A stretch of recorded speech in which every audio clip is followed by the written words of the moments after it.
Teman-teman Jackmania kita sudah bersama Kapten Persija sekaligus Kapten Timnas Indonesia yaitu Andri Tani Ardiasa. Halo, Kapten apa kabar? Alhamdulillah kabar baik. Gimana kabarnya Mas Dwi dan teman-teman semuanya? Alhamdulillah kalau saya Alhamdulillah baik. Alhamdulillah baik. Alhamdulillah baik semua di masa pandemi seperti ini. Tetap harus sehat, jaga kesehatan, dan yang pastinya juga harus tetap semangat. Sebelum kita mulai, Andri, kita nanya dulu nih ke Andri. Saat ini kegiatannya apa aja nih? Kalau kita lihat di Instagram, sering main sepeda nih, Andri. Ya, kegiatan sekarang ini sering bersepeda karena mungkin saat ini sepeda adalah salah satu olahraga yang paling bisa dikatakan aman karena tidak bersentuhan langsung sama orang, karena sendiri-sendiri kan. Paling sepeda dan jogging itu juga menjadi olahraga yang paling aman, tapi saya kurang suka untuk jogging, makanya saya lebih memilih sepeda.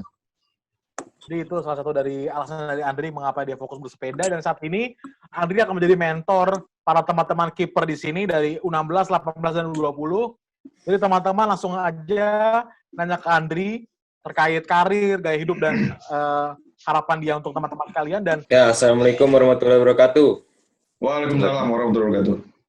Ini Bang, saya mau bertanya, kenapa Bang Andri Tani memilih posisi sebagai kiper? Dan bisa diceritakan Bang, bagaimana perjalanan karir Abang mulai dari SSB hingga masuk klub ke profesional? Oke. Ini pasti pertanyaannya udah disetting nih sama Mas Dwi nih ya. Kayaknya soalnya tadi kayak sambil baca gitu, keliling gitu. Oke. Pertama, kenapa saya lebih memilih posisi penjaga gawang? Karena sebenarnya ada sebuah cerita yang unik dulu itu, bahwa ketika saya pertama kali masuk SSB kelas 1 SD di SSB Jayakarta Ragunan, saya pertama kali masuk itu sebagai gelandang midfield. Nah, tiba-tiba di hari pertama saya melihat ada orang memakai jersey yang berbeda dari tim. Nah, dan ketika itu jersinya agak-agak nyentrik, agak warnanya ya lebih nyentrik lah, kuning, merah, dan segala macam, pokoknya banyak corak gitu. Nah, makanya ketika itu masih kecil dan saya meminta ke orang tua saya atau ke bapak saya, tolong minta dibeliin jersey yang berbeda. Nah, bapak saya ketika itu bilang, itu penjaga gawang, emang mau? Saya bilang, saya mau. Akhirnya 2 hari kemudian, bapak saya pulang dari kantor, habis kerja, dia bawain saya jersey warna merah. Saya masih ingat di sininya jersey panjang warna merah bintang-bintang gitu, nomornya 20. Dari situlah saya langsung jadi penjaga gawang sampai saat ini. Dan bicara perjalanan karir pertama saya di SSB itu saya di Jakarta Ragunan, dari kelas 1 SD sampai kelas 1 SMP. 1 SMP saya pindah ke Asio Papa Kinti di Senayan. Ketika itu saya diambil sama Om Roni Patina Sarani, almarhum. Habis itu saya kelas 3 SMP saya pindah ke Dikot Ragunan. Dikot Ragunan saya sampai lulus sekolah SMA. Sampai SMA. Nah, tapi di kelas 6 SD saya udah nasional U14, di kelas 1 SMP saya udah ikut Liga Danon, di kelas 3 SMP saya ikut tim nasional U17. Habis itu kelas 2 SMA saya masuk ke Sikuningan. Sikuningan itu di daerah Kuningan di Jawa Barat. Itu saya kelas 2 SMA. Sekitar 3-4 bulan di sana ada kesempatan untuk masuk ke Sriwijaya ketika itu. Sriwijaya ketika itu pemainnya kipernya hampir semua cedera. Ada Ferry Zulu, Dede Sulaiman, Afrianto, itu cedera semua. Sementara Sriwijaya harus bermain di 3 kompetisi. Copa Indonesia ketika itu, terus Liga Champions Asia, sama Liga Indonesia. Dia nggak punya kiper sama sekali. Nah, akhirnya saya seleksi di sana, dikasih waktu 3 hari seleksi di sana. Kelas 3 SMA itu, saya terbang ke Palembang, habis itu saya masuk ke skuad Sriwijaya, Taman Tawan. Setahun saya di sana, sorry, setahun setengah saya di sana. 2010 saya kembali ke ibu kota, ke Jakarta. Sampai saat ini. Tuh. Jidatnya jadi cukup panjang perjalanan dari Andri Tani dari sekolah hingga meniti karir sebagai pemain bola. Dan mungkin ada yang menanyakan lagi kepada Andri. Zidan. Cukup Bang. Cukup. Selanjutnya ada Rafli dari kiper U18, jika tadinya U16, sekarang Rafli U18. Silakan Rafli. Ya, Assalamualaikum warahmatullahi wabarakatuh. Waalaikumsalam. Nama saya Raffi Dwi Cahyo, Bang. Ingin bertanya, berdasarkan pengalaman Abang, apa godaan terbesar bagi pemain muda seperti kita yang harus dihindari agar tetap dapat fokus untuk karir ke profesional? Mungkin kayak faktor makanan atau faktor yang lainnya. Terima kasih atas pertanyaannya. Raffi tadi ya? Iya, Bang. Terima kasih. Godaan terbesar untuk pemain muda adalah pergaulan sebenarnya. Pergaulan karena masih merasa muda, masih pengen bergaul sama teman-teman, apalagi teman-teman yang bukan seorang atlet, pasti pulang sampai malam. Nah itu godaan yang terbesar. Disitulah mengapa saya memutuskan nikah muda ketika itu. Saya nikah umur 21 ketika itu. Kenapa saya nikah muda adalah menghindari godaan-godaan seperti itu. Karena kalau saya tidak nikah ketika itu, saya juga orangnya juga senang untuk nongkrong main sama teman-teman. Nah maka dari itu akhirnya saya nikah. Kalau nikah akhirnya saya punya tanggung jawab, ada sesuatu di rumah yang menunggu. Makanya saya harus cepat pulang ke rumah agar saya bisa istirahat. Dan yang kedua adalah uang akan bisa kita tabung dan mengurus uang itu karena ada seorang istri akhirnya lebih terencana hidupnya. Itu godaan terbesar seorang pemain muda. Pergaulan itu yang harus benar-benar coba sedikit di itulah kalau bisa jangan sampai tergoda itu. Tapi saya juga tidak mengatakan kalian harus nikah muda, jangan begitu juga. Tapi kalau memang kalian punya pandangan seperti saya, ya why not gitu loh. Iya. Selanjutnya, Dri, kita tadi kan Andri juga cerita seperti itu, Dri. Namun Andri walaupun sudah menikah tapi tetap konsisten permainannya, Dri. Banyak orang yang bilang kalau sudah menikah terganggu lah kualitas permainannya. Kalau Andri sendiri bagaimana, Andri? Ya. Tetap menjaga di top performanya. Gini, banyak orang ketika menikah itu menurun.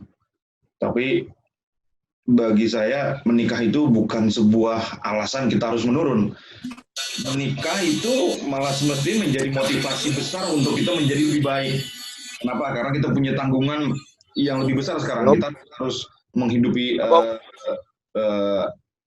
istri, apalagi kalau udah punya anak kita harus menghidupi anak, kita harus sekolahi anak dan segala macam.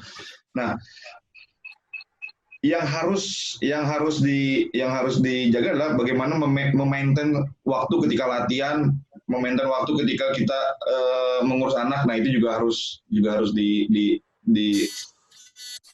diperhatikan juga gitu loh. Jangan kadang-kadang ada, apalagi kalau misalkan anaknya baru lahir, kadang-kadang tuh anaknya bangun malam. Nah itu saya selalu membagi tugas sama istri. Kalau malam istri saya yang bangun karena saya harus fokus. Sekarang saya harus istirahat dan fokus latihan di besoknya. Itu. Makasih, Dri. Bekal yang bagus buat teman-teman nanti juga sudah berkeluarga, berbagi tugas bersama istri agar mungkin tetap pada top performanya sebagai pemain dan sebagai kiper. Kita ada Bakir Tarigan, kiper U16. Silakan Bakir. Assalamualaikum Bang, nama saya Bakir. Waalaikumsalam. Sebagai pemain muda, terkadang kita sering kehilangan motivasi dalam berlatih. Apa saran Abang untuk tetap menjaga motivasi dalam berlatih untuk mengalahkan tidak semangat? Nah, biasanya, terima kasih dari Bakir atas pertanyaannya. Sama Bang. Biasanya kehilangan motivasi itu ada dua faktor. Jenuh atau lagi ada masalah? Mungkin kalau untuk seusia kalian lagi ada masalah itu saya rasa nggak ada kali ya. Apalagi lagi ada masalah sama keluarga, orang kalian belum nikah. Biasanya jenuh mungkin iya. Karena kita harus latihan setiap hari, latihan. Apalagi seperti yang udah senior seperti saya ini, ketemu teman-teman lagi, apalagi ketemunya sama Mas Dwi lagi, bosen saya sebenarnya. Itu membuat pemain pada akhirnya jenuh. Nah, cara mengatasi kejenuhan adalah ketika dikasih libur pasti kan seminggu pasti ada libur tuh, 1 hari atau 1,5 hari. Coba deh, kalau bisa jangan ketemu sama sepak bola. Misalkan main game, misalkan jalan kemana, ke mall atau kemana. Itu cara simple agar menghilangi rasa jenuh yang ada di kepala kalian. Biasanya dengan seusia kalian ini tidak ada motivasi itu karena jenuh itu, bukan karena ada sebuah masalah. Dan bisa jadi karena kalian maaf ya, ini kan semua kiper, tidak mungkin semuanya bisa main semua nih, nggak mungkin. Pasti di dalam pertandingan cuma hanya ada 1 kiper. Bisa jadi karena kalian tidak pernah dapat kesempatan main, akhirnya kalian kehilangan motivasi. Apa nih, gue nggak pernah main, lebih baik gue latihannya setengah-setengah. Itu bisa saya katakan tidak dapat dibenarkan. Ketika kalian tidak mendapat kesempatan, dalam kamus hidup saya selalu bilang bahwa saya akan membuat pelatih menjadi pusing. Dengan apa? Dengan memberikan 100% ketika latihan, dan kalian akan siap ketika diberikan kesempatan. Itu saran dari saya. Makanya ketika kalian jenuh, kalian pergi aja ke mall. Ketika libur, jangan ketemu sepak bola. Dan ketika kalian belum mendapatkan kesempatan, bikin tuh Bang Arif pusing. Bagaimana dia akhirnya harus memilih. Wah, si ini bagus. Gue bingung nih akhirnya milih mau milih siapa. Bikin Bang Arif seperti itu. Jangan bikin Bang Arif enak, maksudnya enak. Dia cuma milih udah ini doang karena kualitas si ini jauh lebih baik daripada si ini. Jangan bikin pelatih kayak gitu, bikin pelatih pusing. Itu saran saya. Baik, terima kasih Andri. Ini saya juga ada pertanyaan untuk Andri. Kan di musim 2018 Andri bisa bilang bersaing dengan Galis Sudharyono, Andri. 2012 dan saat itu kan juga ada rotasi. Ya. Jadi bisa aja Andri hari ini main, pertandingan selanjutnya Andri cadangan. Saat itu pernah itu kan Andri, mungkin rasa frustasi karena mungkin Andri jadi cadangan gitu dari 2012. Ya, gini. Mas Dwi, makasih Mas Dwi. Frustasi itu nggak ada. Malah saya balik menjadi sebuah motivasi. Saya sama Kurnia Mega dari SMA sampai 2018 saya cadangan Mega. Itu saya menjadi cadangan Mega. Dari kelas 2 SMA sampai 2018 saya cadangan dia. Dan saya berterima kasih sama Kurnia Mega. Kenapa? Karena secara tidak langsung Kurnia Mega lah yang membuat saya bisa seperti sekarang ini. Karena saya harus motivasi bisa melewati Mega. Saya bisa melewati Mega. Nah, ketika 2012 saya harus ganti-gantian sama Gali, bagaimana saya harus bisa top perform terus? Jadi bukan harusnya jangan menjadi sebuah harus menjadi sebuah motivasi. Jangan malah semakin drop. Itu salah. Jadi setiap orang itu memang punya rintangan masing-masing. Tapi setiap orang itu harus punya reaksi positif ketika harus melewati rintangan itu. Jangan reaksi yang negatif. Ketika kalian punya mindset yang positif, maka hasilnya akan datang positif. Terima kasih. Jadi buat teman-teman ada pesan dari Mas Andri Tani bahwa jika dalam keadaan kondisi yang mungkin jadi cadangan gitu, jangan frustasi, harus dibalik menjadi motivasi agar bisa membuktikan kepada pelatih bahwa kalian bisa. Selanjutnya, Andri, kita masuk ke segmen kedua berbicara taktik. Jadi di sini para pemain akan bertanya mengenai taktik sebagai kiper di era modern ini. Pertama ada Ferry Anggito. Silakan Ferry. Assalamualaikum Bang. Ya, Waalaikumsalam warahmatullahi wabarakatuh. Saya mau nanya Bang, kan buat kebanyakan kiper Indonesia itu crossing jadi kelemahannya lah atau yang paling sulit. Saran Abang buat mengambil keputusannya atau pengambilan posisinya gimana Bang? Ya, terima kasih Ferry. Gini, salah satu kelemahan saya ketika bertanding juga bola-bola crossing. Mungkin Bang Arif tahu kali ya. Mungkin Bang Arif sering baca statistik saya kali. Oh, Andri crossing nggak pernah keluar. Nah, kelemahan saya salah satunya adalah bola crossing.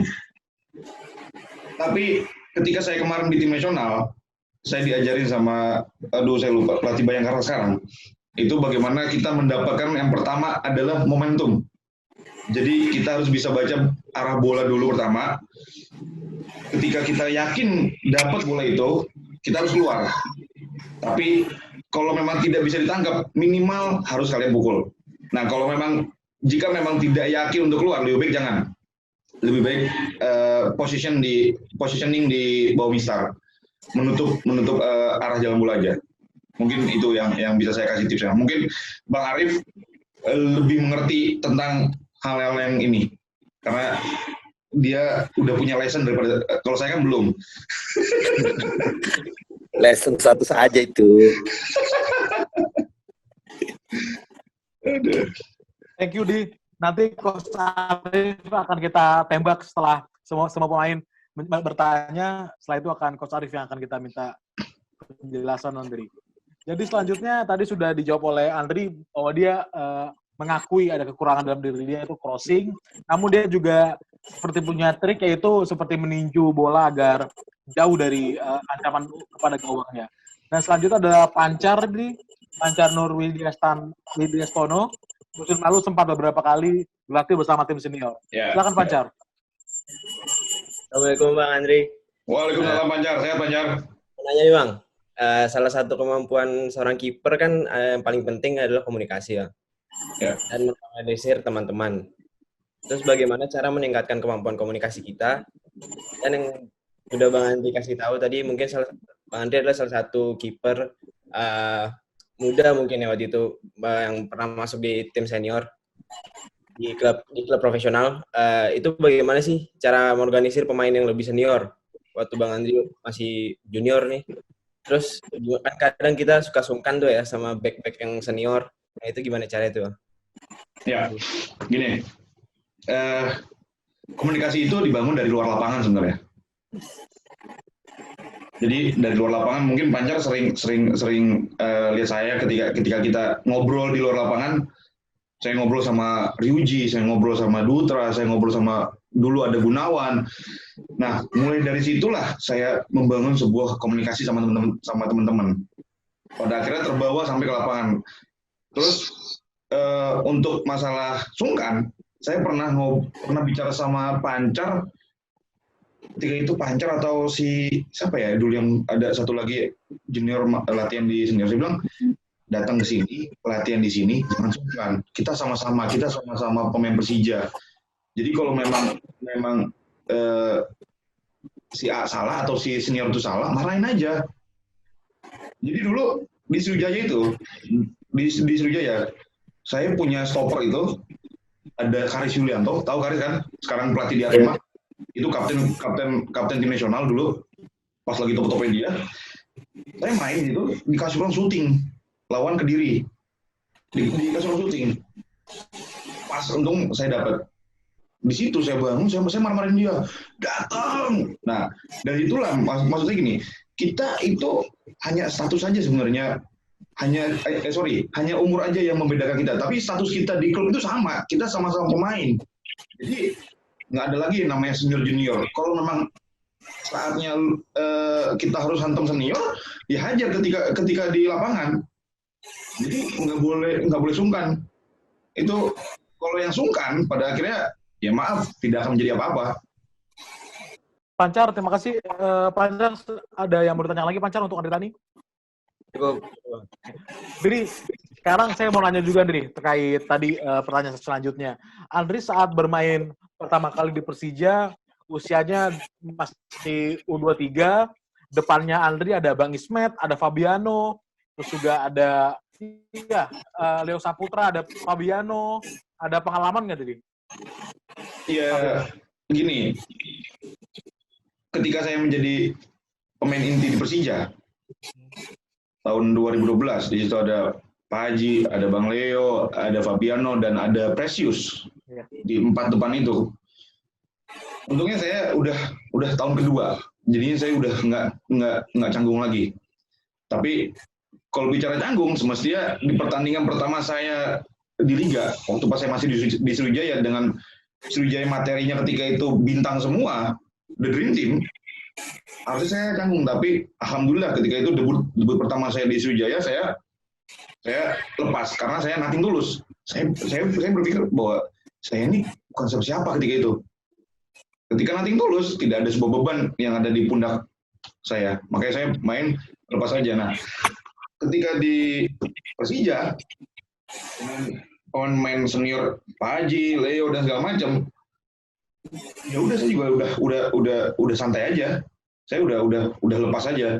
Dan jangan pernah manggil, maksudnya gini, saya bukan ngajarin hal yang jelek ya.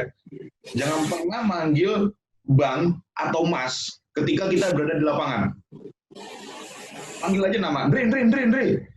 Saya ke Pak Manajer, ke Mas BP dulu, ke Mas BP ketika dimain, beng. Saya manggil beng aja. Ke Pak Haji, saya manggil me. Kenapa? Karena ketika kamu manggil Bang, secara tidak langsung psikologis kalian itu mengatakan bahwa kalian itu masih junior. Padahal status kalian itu sama-sama pemain Persija.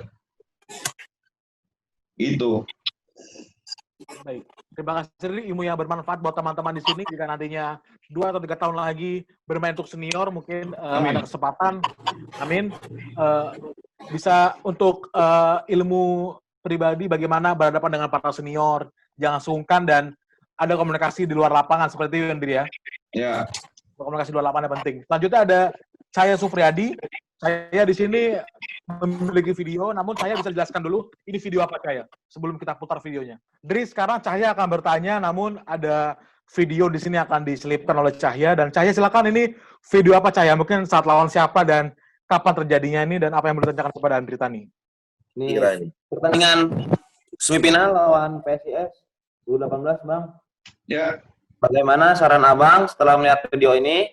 Apa hal terpenting yang harus dibuat oleh kiper saat situasi menerima back pass dan di pressing oleh striker lawan?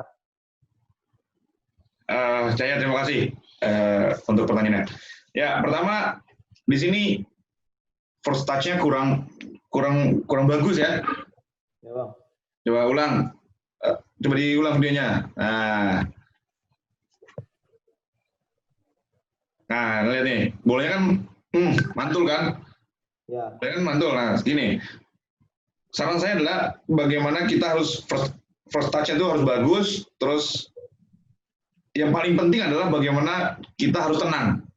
Ketenangan.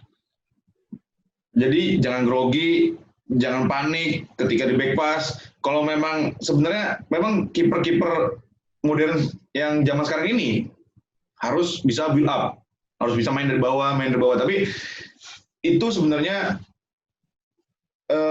menjadi sebuah pilihan. Maksudnya pilihan ketika bisa build up situasional, build up aja. Tapi kalau memang udah seperti ini kan tadi ada yang pressing, lebih baik clearance saja, sekali aja ke depan daripada seperti ini beresiko nyangkut di sini malah bahaya untuk gawang Cahya kan. Itu. Jadi sebenarnya saran saya adalah kalau mau main build up harus punya ketenangan, first touch-nya harus bagus, dan passing-nya juga harus berkualitas. Itu saran dari saya. Baik. Dri, berbicara ketenangan, Dri. Ketenangan itu dilatih saat pertandingan atau saat latihan, Dri? Biar teman-teman juga bisa mengambil informasinya. Semuanya itu berawal dari latihan. Jadi ketika latihan kita harus latih ketenangan kita juga. Jadi ketika di pertandingan kita udah terbiasa dengan itu. Makanya ketika latihan itu, latihan anggap sebuah pertandingan. Dan pertandingan anggap sebuah latihan. Kenapa saya bilang demikian? Karena kalau latihan dianggap latihan, pada akhirnya tidak akan serius kalian latihan. Tapi ketika latihan dianggap pertandingan, kalian akan serius. Nah, ketika pertandingan, jangan kalian anggap pertandingan. Karena kalian tidak bisa menikmati itu. Jadi, pertandingan, anggap latihan. Jadi, tidak ada beban, kalian bisa menikmati pertandingan, dan enjoy di pertandingan. Semua skill yang kalian punya, ketenangan yang kalian punya, insya Allah akan keluar semuanya.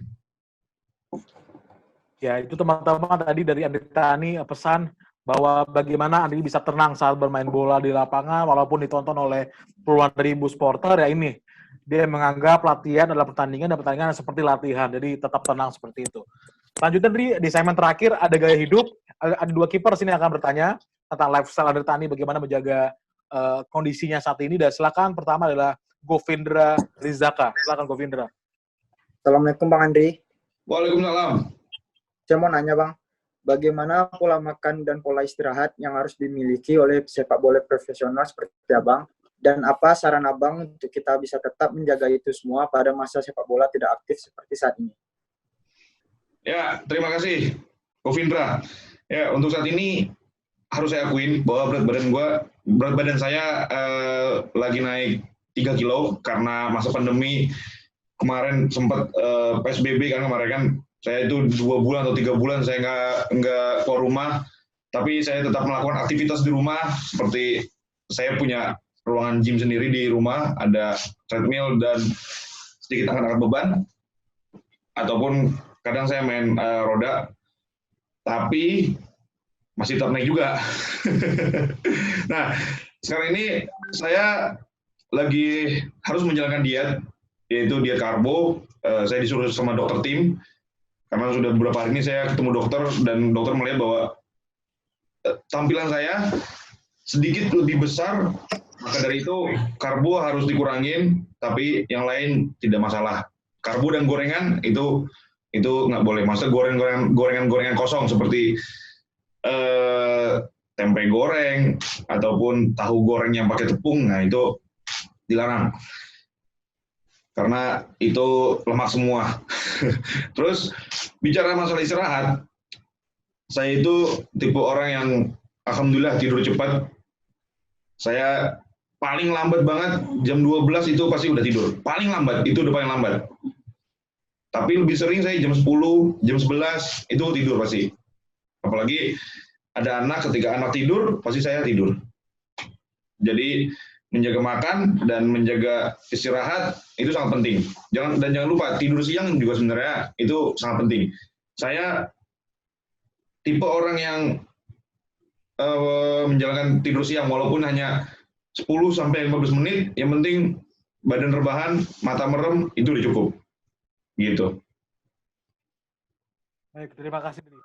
Teman-teman tetap pola tidur harus dijaga, termasuk mungkin bila memungkinkan tidur siang, karena bagaimanapun tubuh butuh istirahat seperti itu. Dan sekarang pertanyaan terakhir nih, harus tetap nggak boleh tidur siang karena harus kerja. Oke, baik. Selanjutnya dia ada pertanyaan terakhir dari Hisham. Silakan Hisham, kiper U16 kita. Pertanyaan terakhir sekaligus orang terakhir yang di sesi kali ini. Silakan Hisham. Ya, assalamualaikum Bang. Waalaikumsalam. Saya mau nanya, kita pemain muda sering kesulitan dalam mengatur keuangan.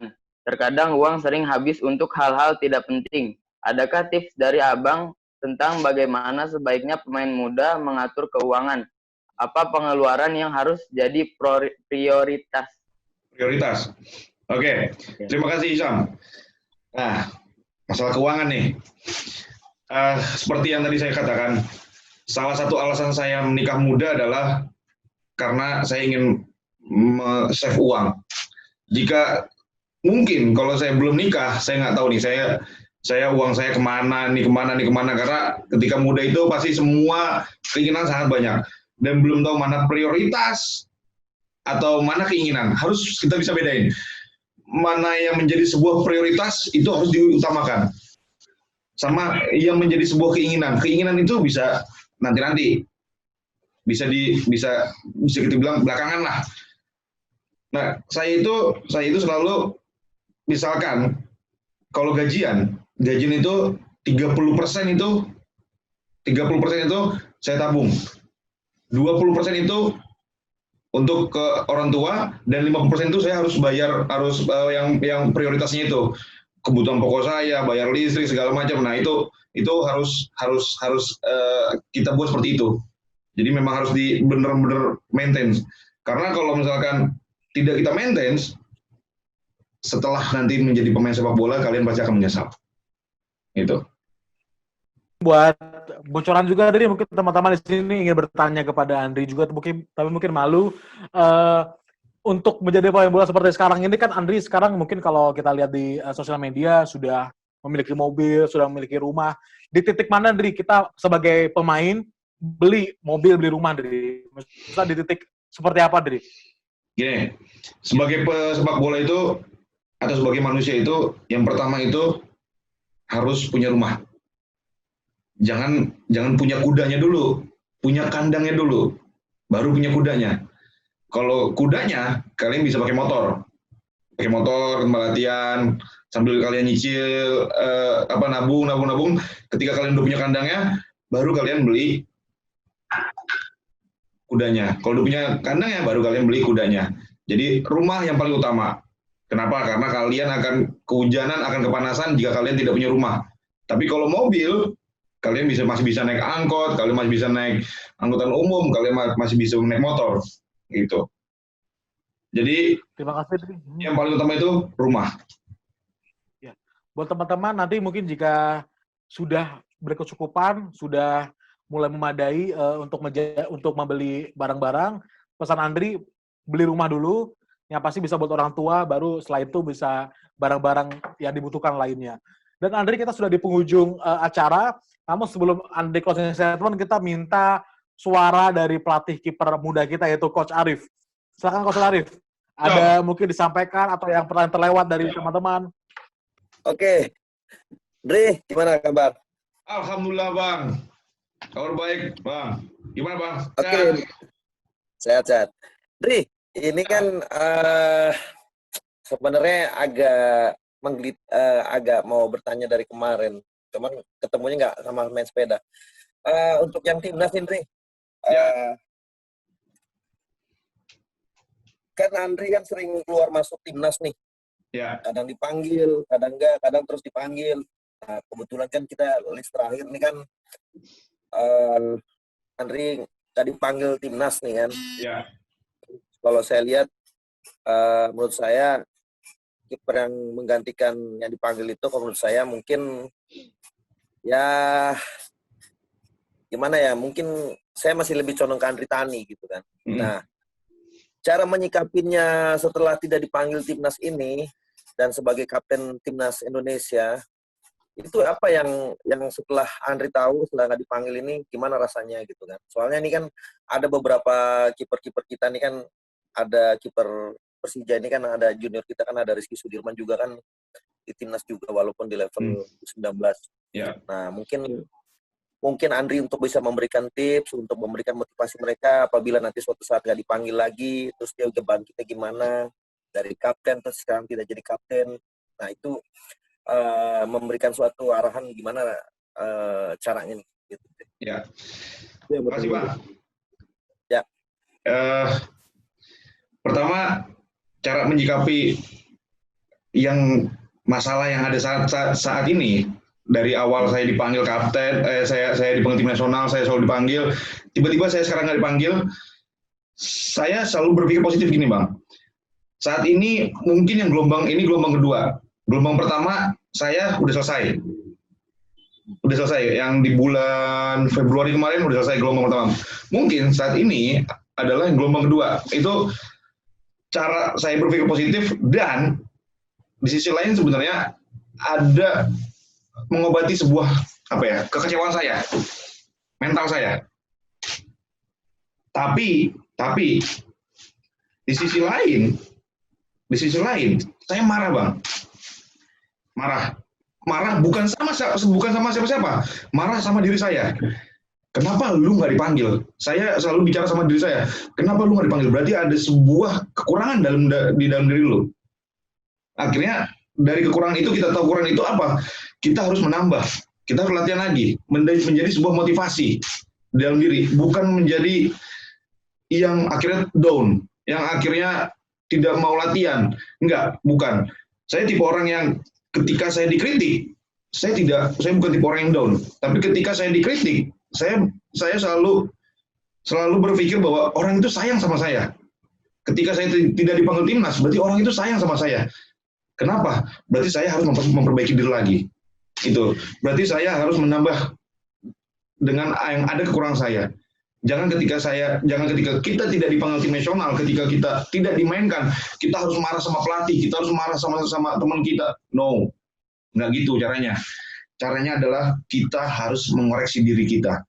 Kalau ada kaca, kita harus berbicara sama kaca. Apa kekurangan lu? Tanya sama diri lu, apa kekurangan lu? Karena yang tahu kekurangan diri kita adalah kita sendiri. Itu, Bang. Baik, terima kasih Dri. Coach Arif, ada yang mau tambahkan lagi? Ini kan ada teman-teman itu kan di Kiper Elite Pro Academy ini kan nanti kan ada fase promosi dan degradasi. Ya. Mungkin memberikan tips buat anak-anak kalau misalkan sudah tidak dari Persija Academy gitu kan, apa motivasi mereka, memberikan motivasi untuk mereka supaya mereka tetap semangat seperti Andri nggak dipanggil timnas, nah dia nanti juga mungkin nggak di Persija lagi kan gitu kan, mereka harus berkembang di tempat lain. Nah, betul. Apa yang harus buat kasih motivasi adik-adik kita ini yang buat kedepannya nih? Gini, saya pernah merasakan tidak dibutuhin dalam tim ketika junior, ketika di Jepara, di Persija ketika itu. Saya dulu sama Ramdhani, saya ada teman-teman saya, ada 3 orang atau 4 orang ketika itu. Akhirnya hanya saya, Bang. Yang 2 ini ke Suratim.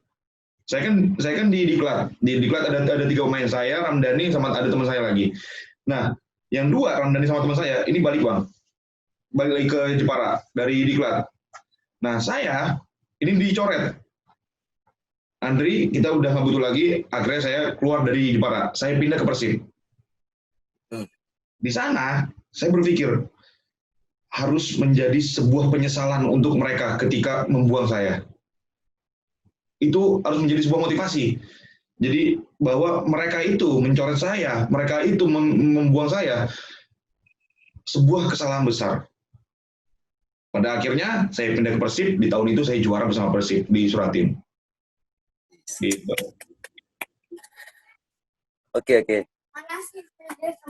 Jadi dicoret atau degradasi bukan berarti akhir dari segala bermain sepak bola, tapi kalian masih bisa berkembang dimanapun kalian bermain sepak bola. Pemain sepak bola itu bisa pemain sepak bola yang bagus dan yang baik itu bisa kerjasama sama siapapun, bukan cuma sama Coach Arif, bukan sama Bang Ganesa, sama siapapun.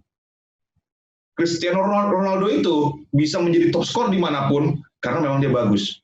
Bukan berarti hanya di MU dia bisa menjadi top skor, tapi dari Real Madrid sampai di Juventus dia pun menjadi top skor. Itulah contoh pemain sepak bola yang bagus. Baik. Statement yang cukup penting dari Andri Tani, pemain bola yang bagus itu bisa dilatih atau bekerjasama dengan siapapun. Seperti itu, Andri. Dan kita sekarang sebelum kita menutup, kita minta statement dari Andri, closing statement, dan harapan untuk buat teman-teman di sini, Andri. Karena bagaimanapun teman-teman di sini nanti akan menjadi penerus Andri Tani, penerus kamu, Andri, di depannya. Ada pesan atau harapan, Andri, buat mereka? Ya, pesan saya adalah teruslah berlatih, teruslah bermimpi agar menjadi sebuah pemain besar, dan jangan cepat puas karena kita ini bukan apa-apa. Kita ini bukan siapa-siapa. Jadi, one day ketika nanti menjadi pemain besar, ingat dengan pelatih kalian, Coach Arif, ingat dengan akademi ini, Persija pernah menjadi bagian dalam karir kalian semua. Ada pepatah bilang, kacang itu jangan pernah lupa sama kulitnya. Karena kalian menjadi pemain besar, kalian menjadi pemain bintang, kalian menjadi pemain top, pasti ada orang yang sangat berpengaruh di awal karir kalian. Terima kasih. Baik. Terima kasih Andri dan teman-teman, kita sudah di penghujung acara. Terima kasih semua. Andri tadi, terima kasih Andri. Ya. Makasih. Bang, makasih Bang. Teman-teman, terima kasih semua. Terima kasih. Thank you, Bang. Yo, thank you. Makasih Bang. Masih bang. Wassalamualaikum warahmatullahi wabarakatuh. Waalaikumsalam. Waalaikumsalam warahmatullahi wabarakatuh.